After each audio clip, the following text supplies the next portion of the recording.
Para sahabat Nabi radhiyallahu anhum terkenal karena kedermawanan untuk berkontribusi memajukan Islam dan umat. Seperti kisah wakaf kebun kesayangan Abu Talha. Sosok bernama lengkap Zaid bin Sahal tersebut mewakafkan hartanya yang paling beliau cintai.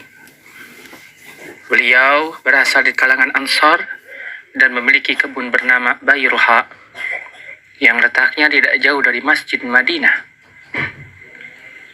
Suatu hari Rasulullah Shallallahu Alaihi Wasallam berkunjung ke kebun Abu Talha.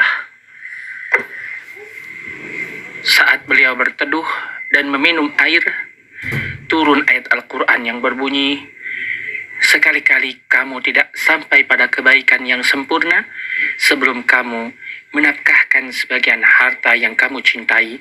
Quran Surat Ali Imran ayat 92.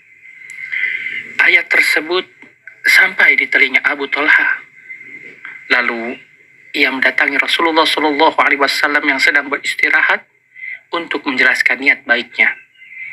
Beliau ingin mengamalkan perintah Allah tersebut, yakni untuk bersedekah dan berbagi kepada orang-orang yang membutuhkan.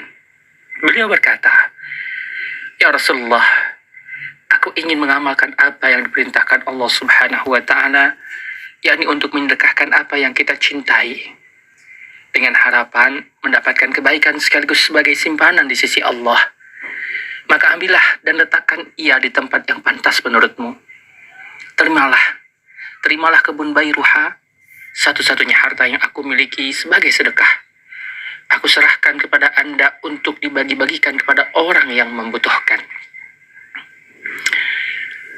Rasulullah Shallallahu Alaihi Wasallam menyambut niat baik tersebut dengan sukacita. Beliau Shallallahu Alaihi Wasallam serahkan kepada Abu Talha untuk teknis seperti penguasaan dan pembagian kebun. Lalu ia telah mendengar Rasulullah SAW mendapatkan wahyu tersebut, maka untuk kebijakan beliau kembalikan kepada keputusan Rasulullah Shallallahu Alaihi Wasallam.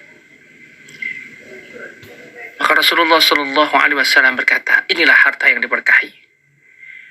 Aku telah mendengar apa yang kau ucapkan dan aku menerimanya. Aku kembalikan lagi kepadamu dan berikanlah ia kepada kerabat-kerabat terdekatmu." Menurut hadis riwayat Muslim, Rasulullah Shallallahu Alaihi Wasallam menyarankan agar harta tersebut dibagikan kepada keluarga Abu Talha yang terdekat, baru kemudian kepada orang lain.